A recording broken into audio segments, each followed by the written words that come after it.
Assalamualaikum warahmatullahi wabarakatuh. Halo, apa kabar warga Jakarta? Senang sekali saya Fazilah Indonesia dapat membersamai Anda di podcast Kata Wakil kita di episode 18. Kali ini kita mau bahas soal banjir nih warga Jakarta.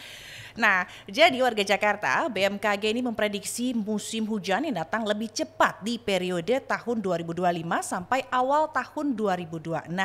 Dalam keterangannya pada September lalu, Kepala BMKG Dwi Korita Karnawati ini menyampaikan berdasarkan pemantauan iklim, musim hujan telah kita rasakan di seluruh wilayah Indonesia ini sejak bulan Agustus 2025 dan akan meluas secara bertahap hingga memasuki fase puncak musim di bulan April tahun 2026.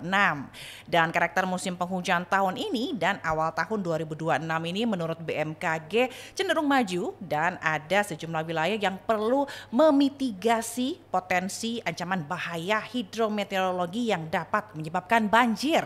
Dan BMKG juga menyebut ini terdapat 193 zona musim atau ZOM ini yang berpotensi mengalami musim hujan dengan kriteria di atas normal. Di antaranya sebagian besar Jawa Barat, Jawa Tengah, dan beberapa wilayah di Sulawesi, Maluku, dan juga Papua. Nah, karena itu BMKG juga telah mengeluarkan imbauan kepada kementerian, lembaga, pemerintah daerah, dan masyarakat ini agar meningkatkan kesiapsiagaan sejak dini agar dampak dari ancaman banjir dapat ditekan. Dan untuk mengetahui begitu ya bagaimana Jakarta mempersiapkan musim hujan ini yang datang lebih cepat dan bagaimana menghadapinya, kita sudah bersama dengan Wakil Ketua DPRD DKI Jakarta, Bang Wibi Andrino. Halo Bang Wibi, apa kabar? Halo Zil, baik. Baik ya Bang ya, ini kita mau bahas banjir Bang yang katanya musim hujan ini diperkirakan datang lebih cepat gitu ya kan. BMKG juga menyatakan lebih maju daripada biasanya. Kalau misalnya kita rasain kan emang udah mulai hujan ya Bang ya dari Agustus gitu kan. Dan juga di Jakarta beberapa hari ini juga mendung di sore hari bahkan hujan Bang sampai malam gitu nih. Nah sebagai koordinator Komisi D gimana sih Bang pandangan Abang nih mengenai hujan yang sudah mulai mengguyur Jakarta dengan intensitas yang masih variatif gitu. Kadang rintik, kadang deras gitu, gimana Bang? Yang pertama, masalah banjir ini masalah yang sangat amat serius ya. Dan ini terus terulang siapapun gubernurnya. Kita berbicara dalam konteks periode ke periode ini, saya ini periode kedua ya. Ketika dulu mungkin Jakarta pada zaman Ahok, zaman Pak Anies, sekarang challenge-nya ini zamannya Pak Pram. Tapi saya mau cerita dulu kembali kepada sejarah. Dulu ada tokoh Betawi sangat amat terkenal, nama jalan di dekat Jenderal Sudirman itu namanya Ahmad Tamrin. Ketika dia jadi anggota Dewan Kota zaman kolonial Belanda aja dia memperjuangkan gimana Jakarta bebas banjir. Dan hari ini ketika kita sudah merdeka, kita masih juga berbicara bagaimana kesiapan kita dalam hal mengatasi permasalahan banjir. Bayangkan tuh Zi. Orang Jakarta yang besok katanya mau jadi kota global masih juga berbicara tentang gimana cara mengendalikan banjir. Jadi ketika saya dalam rapat Komisi D, saya minta nih ketika pertama kali berkumpul dengan teman-teman dengan mitra-mitra komisi kita, saya cuma mau melihat kita indikator kita sukses di Komisi D itu adalah ketika satu, Jakarta bebas banjir. Tolong buat satu perencanaan. Apapun itu perencanaannya, gimana anggarannya, terus implementasinya, gimana caranya Jakarta supaya bisa bebas banjir. Itu aja saya minta sama dinas itu, dinas SDA kan. Susun rapi. Akhirnya keluarlah beberapa master plan ya ketika itu. Dan itu juga disahkan juga oleh konsepnya Pak Pram, bahwasanya banjir ini bisa selesai kita mulai dari hulu ke hilir. Dalam konteks kita bicara sungai kita yang paling purba di Jakarta adalah sungai Ciliwung kan. Makanya sempat ada bahasa kita mau normalisasi sungai. Kita normalisasi sungai itu sehingga itu bisa mengurangi banjir. Jadi dalam konteks pembicaraan kita pada saat ini adalah apapun cuaca yang kita hadapi, mau itu siklus yang maju, mau siklus yang mundur, yang pertama kita harus lakukan sebagai pemerintahan daerah hari ini adalah kesiapan kita tuh apa dulu. Dan ini sudah berjalan dari tahun-tahun sebelumnya. Jangan juga kita mengulang lagi dari nol gitu loh. Ini bukan dari sesuatu yang dari nol, tapi ini sudah perencanaan dari puluhan tahun dan beberapa gubernur-gubernur sebelumnya. Mungkin dari zamannya Pak Ali Sadikin, Sutioso dan lain-lain sampai ke zamannya Pak Pram. Nah perubahan-perubahan itu padahal nggak masyarakatnya ya tetap masyarakat Jakarta walaupun dengan kondisi existing hari ini, contoh bantaran sungai kita yang mengecil, terus juga penegakan hukum ketika kita terhadap suatu perda RDTR yang tidak maksimal. Nah, seperti itu masalah-masalah tentang banjir di Jakarta. Oke, kalau tadi kan Abang bilang sebenarnya perencanaannya udah dari zaman bahkan dari apa namanya Pak Ali Sadikin gitu ya Bang ya, direncanain apa segala penanggulangan banjir ini. Tapi apa sih Bang sebenarnya kendalanya gitu ya sampai masyarakat ini masih harus apa namanya ngerasain banjir gitu? Iya, masalahnya sebenarnya kita lihat ada beberapa hal ya. Kalau kita bicara dari segi pemerintahan ya, kalau masalah kita menyelesaikan masalah banjir itu kita harus menyelesaikannya itu sistemik. Jadi ini bukan satu proyek tahunan, tapi kita harus berbasis data. Sebenarnya kalau bicara dalam hal pengerukan contohnya sungai-sungai yang sedimentasinya tinggi, ini sungai mana yang prioritas yang kita harus kerjakan? Nah apakah itu sudah dikerjakan atau belum? Apakah datanya transparan atau tidak? Yang kedua tentang fasilitas kita, Jakarta ini kan cekungan. Apakah kita sudah memiliki rumah pompa? Rumah pompa kita itu berapa banyak? Yang aktif berapa banyak? Terus pengurangan terhadap satu rumah pompa itu seperti apa? Apakah data itu sudah dipublish atau belum? Sehingga masyarakat Jakarta tuh tahu betul kondisi wilayahnya. Yang ketiga, polder-polder kita. Nah, ini yang pertama. Yang kedua dari segi kebijakan, tata ruang kita. Hari ini kebijakan tata ruang kita sudah mengatur semuanya tentang Jakarta. Tapi pertanyaannya apakah ini dilaksanakan atau ditegakkan atau tidak? Orang membangun rumah di pinggir sungai kok bisa gitu loh. Di situ ada lurah, di situ ada camat, di situ ada wali kota, di situ ada satpol PP. Kok bisa itu berdiri? Kemana ini manusia-manusia ini gitu loh? Yang hari ini kita bayar kerjanya untuk bisa menegakkan itu perda gitu loh. Nah, yang tadinya mulainya jaraknya sungai itu 5 meter, kok bisa tinggal 1 meter misalnya gitu kan? Berarti kan ada satu permasalahan yang turun-menurun. Dan ini sumbernya akar permasalahan ini harus kita potong kepalanya ini. Nah siapa yang berani melakukan penegakan seperti itu? Dan saya rasa sih kalau gubernur yang sekarang ya Pak Pram ya, beliau ini punya nyali ini. Beliau nggak akan ngasih zero tolerance lah sama orang-orang yang bermain-main terkait dengan penegakan perda.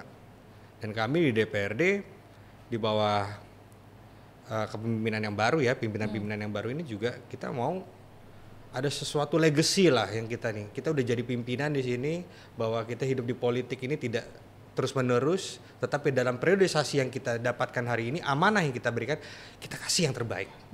Saya di Komisi D, koordinator Komisi D, saya ingin kasih yang terbaik untuk warga Jakarta lewat koordinasi yang mitra-mitra kerja saya, yaitu masalah banjir tadi. Oke, tapi kalau misalnya dari Komisi D juga DPRD sendiri gitu Bang ya, nanggepin yang soal tadi yang rumah, ada warga di dekat sungai gitu, penegasan dari DPRD sendiri seperti apa Bang? Ya, ini kan masalah DPRD 3 fungsi ya. Kalau bicara DPRD ada fungsi controlling dia, pengawasan dia, ada fungsi anggaran, di situ ada fungsi legislasi. Dari 3 fungsi ini kita kan punya fungsi pengawasan. Nah hari ini 106 anggota dewan ya kan yang ada di Jakarta dengan kurang lebih 11 juta penduduk di Jakarta. Kita nggak punya DPRD tingkat kota ya di Jakarta itu. Kita hanya semua ada di DPRD provinsi. Jadi kalau misalnya dikatakan 106 dengan komposisi 11 juta, kita punya basis yang kita mungkin awasi itu adalah 100.000 konstituen yang beredar di Jakarta. Nah dengan segala macam permasalahan di Jakarta itu, sejauh mana DPRD DKI Jakarta ini mampu gitu memberikan pressure kepada eksekutif hari ini dalam fungsinya sebagai pengawasan.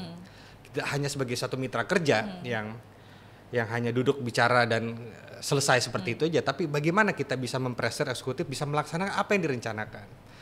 Sejauh mana transparansi yang diberikan eksekutif kepada mitra kerja itu di DPRD hari ini. Saya rasa juga banyak kekurangan-kekurangan di sini.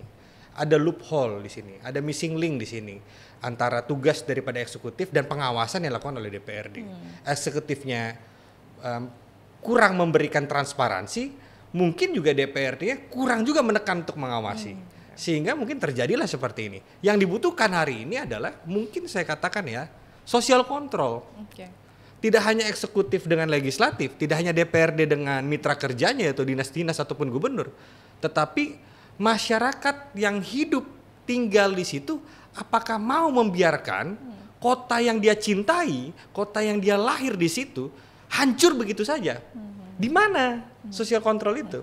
Kalau kita hanya melepaskan tanggung jawab itu kepada pemerintah, pada DPRD, even though pemerintah dan DPRD itu juga bekerja atas dasar apa? Dibayar oleh pajak negara, dipilih oleh rakyat. Tetapi juga kita nggak bisa semua tuh lepas tangan. Tapi butuh kebersamaan, butuh sama-sama kita gotong royong untuk jaga kota Jakarta ini. Jadi nggak cuma pemerintah gitu ya, DPRD, tapi masyarakatnya juga harus ikut benar-benar menjaga gitu ya. Contoh hal kecilnya mungkin menjaga buang sampah sembarangan, jangan buang sampah sembarangan gitu ya Bang, lebih menjaga lingkungan gitu ya. Tapi kalau misalnya kita lihat ya Bang, setelah banjir hebat yang merendam 100 RT di bulan Juli lalu gitu, Bang, Pemprov DKI Jakarta ini kan memprioritaskan pengerukan kali dan saluran untuk menekan resiko banjir begitu ya. Terus gimana DPRD melihat ini, dan apakah ini merupakan suatu langkah yang tepat begitu untuk mengatasi banjir, dan di mana ketegasan DPRD terhadap pengawasan untuk langkah Pemprov tersebut? Ya, masalah banjir saya katakan tadi, saya garis bawah lagi itu nggak hanya DPRD dan pemerintah Jakarta saja. Ini juga butuh kolaborasi dengan pemerintah pusat. Karena sungai itu hari ini kan dalam kendali pemerintah pusat. Juga bicara dalam konteks banjir di Jakarta, pertanyaannya banjirnya ini karena apa dulu? Apakah ini banjir kiriman dari Bogor misalnya datang karena di sana udah hutannya semua habis, selesai dibikin villa-villa puncak? Apakah banjir ini karena saluran kita mampet? Apakah banjir karena sungai kita udah naik itu tumpukannya, sedimennya? Jadi kita potret dulu, baca dulu permasalahan yang ada di Jakarta ini. Nah, ketika kita berbicara tentang banjir kiriman yang terjadi dari Bogor, Depok, Bogor Puncak dan lain-lain itu, apa yang harus dilakukan oleh pemerintah Provinsi DKI Jakarta hari ini? Ya, kita harus bicara dengan daerah-daerah penyangga. Misalnya contoh Jawa Barat, Pak Gubernur harus bicara sama Pak Dede Mulyadi, Pak Dedi, ini Jakarta ini akan banjir terus ini kalau misalnya kita nggak bisa kerjasama ini. Karena kalau misalnya regulasi di tingkat atas ini, di hulunya sana ini Bapak lepas, habislah semua air turun sekarang macam. Kolaborasi itu Dan dari Kementerian PU juga harus bicara, dari kementerian-kementerian lainnya. Karena ini semua harus collab di situ, kolaborasi. Kalau sejauh ini Abang ngeliatnya gimana soal kolaborasi atau koordinasi ya antara Pemprov DKI Jakarta misalnya dengan Jawa Barat juga gitu untuk mengatasi banjir ini? Iya, Jakarta ini keren gitu loh. Kalau bicara kolaborasi ya, Pak Pram ini orangnya kan orang sangat terbuka ya. Memang jam terbang juga mempengaruhi. Dia tuh nothing personal loh ya. Dia tipikalnya membuka diri dengan semangat kolaborasi. Ayo, contohnya misalnya kita ngomong transportasi ya. Dia bukakan rute ke Banten ya kan. Dia bukakan rute ke Bekasi. Dia mau bikin apa MRT segala macam dengan biaya Jakarta gitu kan. Sampah di Bantar Gebang berapa uang bau yang kita berikan kepada Jawa Barat pada saat itu kan. Itu juga kita berikan. Nah, untuk masalah banjir juga seperti itu. Tetapi belum lama ini kita mendapatkan satu kabar buruk ya. Bahwa misalnya contoh dana bagi hasil di Jakarta itu dipotong 15 triliun. Hilang 15 triliun. Nah, ini juga satu hal yang sangat amat menyesakkan kalau kita misalnya sudah punya perencanaan ke depan terkait dengan masalah prioritas. Contohnya masalah banjir. Berdampak Abang ke sini? Saya rasa ini berdampak. Tidak mungkin tidak berdampak. 15 triliun itu bukan 1-2 lembar daun yang jatuh dari pohon. Ini satu angka yang sangat amat besar. Dan dampaknya ini kita pasti akan berpikir keras. Kemana ini? Bagian mana yang harus kita hilangkan prioritas? Sementara semua itu kan given. 20% dana dari APBD harus kita berikan kepada apa? Pendidikan. Kesehatan juga harus kita ada proporsinya. Infrastruktur harus 40%. Nah, 40% itu apa yang akan hilang itu? Sementara bantuan sosial itu kan given. Itu nggak boleh kita cabut. KJP, pangan murah. Ini kan keberlangsungan hidup masyarakat Jakarta. Yang paling mungkin yang bisa kita kurangi adalah belanja modal. Di sini ada belanja tanah. Kalau kita berbicara tentang untuk retensi air, ruang terbuka hijau, ya kan, pembangunan fasilitas gedung, sekolah apa segala macam itu pasti akan berdampak. Nah, untuk berbicara dalam konteks kolaborasi dengan daerah penyangga, misalnya contoh lah, subsidi transportasi kita 6 triliun kurang lebih. Nah, kita kan juga harus memberikan kepada Jawa Barat hari ini. Kalau saya lihat dari gesturnya Jawa Barat, ayo dong DKI invest ke Jawa Barat. Taruh uang di Jawa Barat agar kita bisa jaga barang-barang ini. Saya nggak bisa sendirian. Nah, dalam hal perimbangan kolaborasi itu sebenarnya itu akan diatur bila mana dengan adanya Undang-Undang 2 2024 tentang Jakarta tidak lagi menjadi ibu kota dan itu menjadi kota satelit atau kota global dan nanti akan terbangun aglomerasi, itu sebenarnya sudah ada harusnya konsep seperti itu. Tapi kan ini kan agak mandek ya. Ya. Kita bicarain jadi agak luas ini sih ya. Tapi ini kan kita harus punya satu bayangan gitu, peta gimana kita menyelesaikan suatu masalah. Bahwasanya apa yang sudah dikonsep hari ini dengan aglomerasi itu adalah penyelesaian masalah banjir.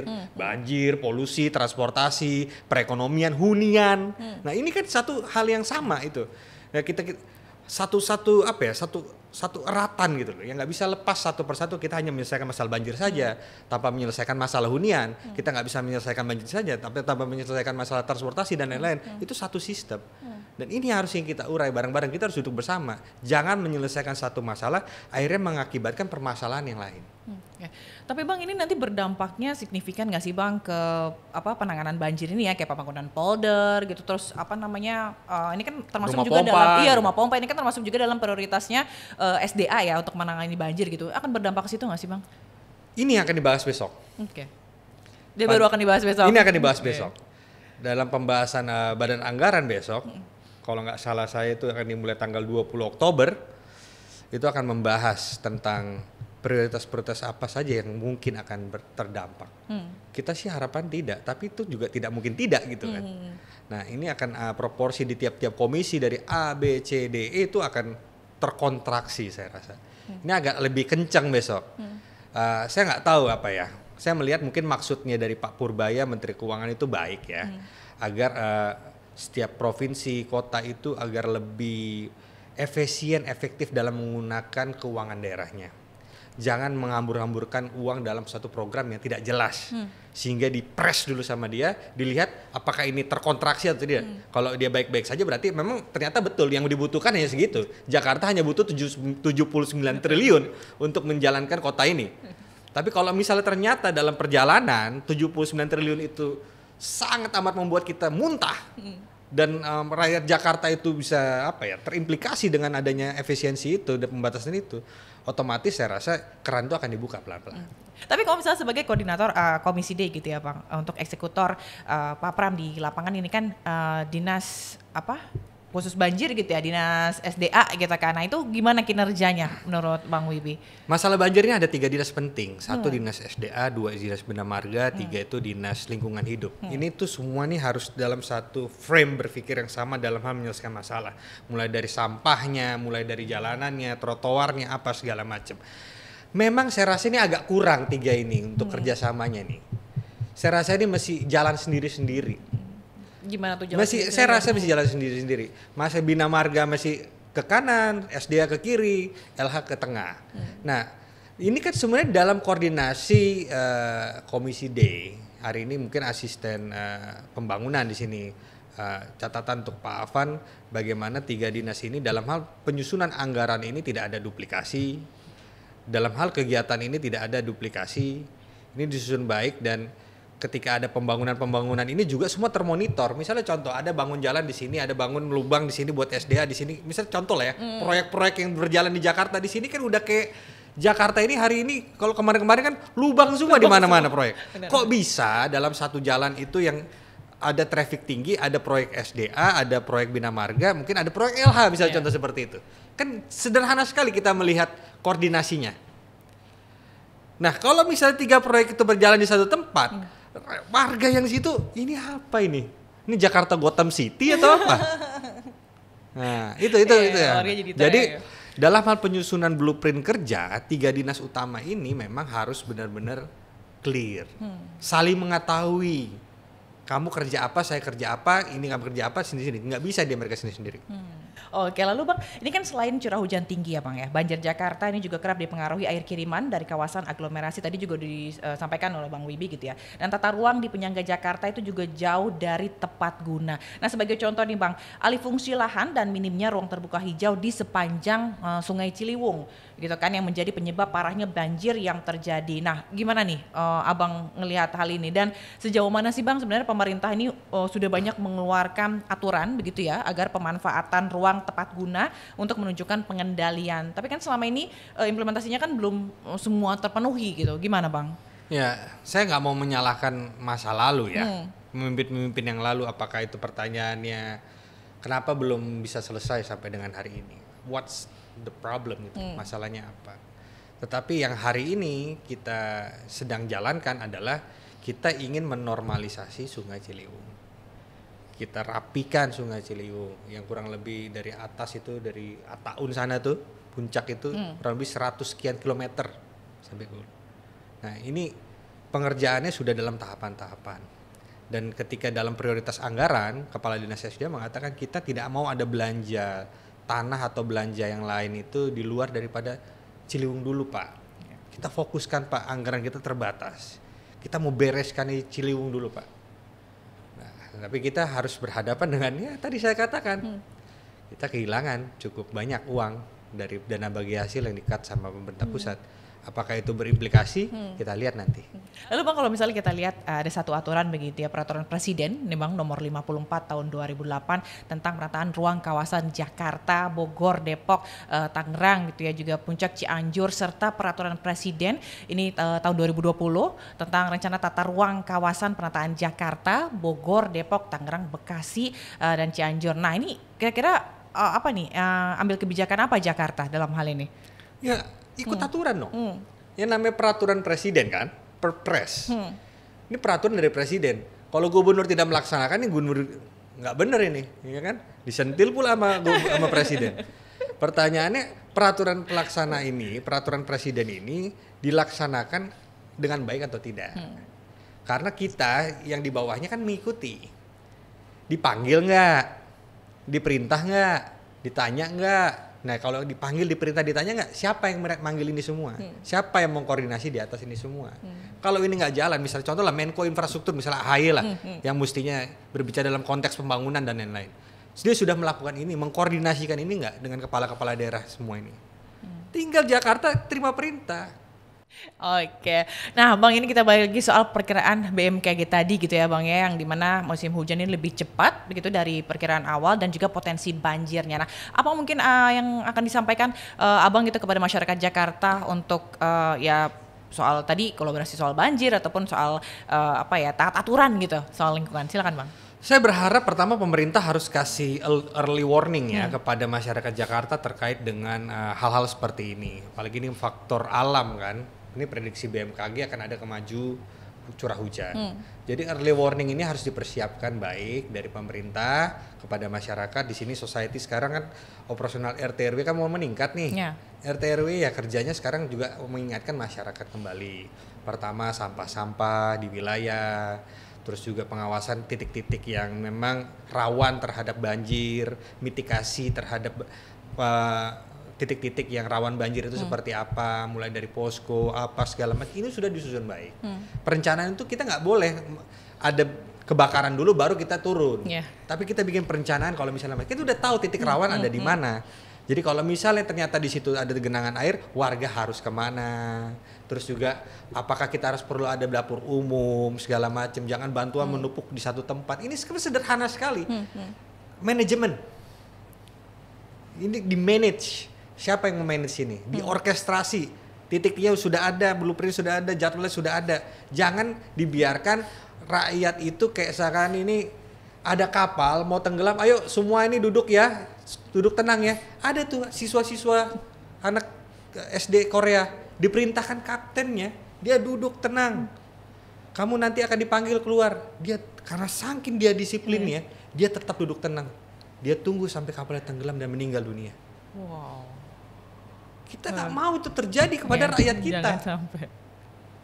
Karena kita mengikuti apa kata pimpinan-pimpinan kita atau otoritas yang akhirnya apa yang terjadi? Nah, jadi saya berharap pertama pemerintah dulu, ruler dulu yang harus maju ke depan, memberikan satu guidance, arahan segala macam bahwa ini ada potensi besok curah hujan tinggi, maju dan mungkin akan banjir di titik ini. Kalian mau ngapain? Atur. Siapa yang nggak bisa kerja di situ? Nah, baru rakyatnya akan tertata di situ. Oke, berarti tetap dalam pengawasan ya Bang ya, gitu. Semoga penanganan banjir yang kita tentu harapkan Jakarta tidak akan banjir begitu ya, dan sudah dipersiapkan ini berjalan dengan baik sehingga tidak ada lagi banjir di Jakarta. Kalaupun ada banjir mungkin genangan kali ya Bang ya, gitu, bukan banjir yang sampai parah. Terima kasih Bang Wibi Andrino, Wakil Ketua DPRD DKI Jakarta telah bergabung dan membahas musim hujan datang lebih cepat dan bagaimana Jakarta menghadapinya. Terima kasih ya Bang telah bergabung, salam sehat selalu. Nah itu dia tadi warga Jakarta, bagaimana kita membahas musim hujan yang datang lebih cepat dan bagaimana Jakarta menghadapinya. Dan jangan lupa untuk selalu likes, subscribe dan komen YouTube akun DPRD Provinsi DKI Jakarta. Dan saya Fazilah Kairunisa, pamit undur diri. Terima kasih dan sampai jumpa.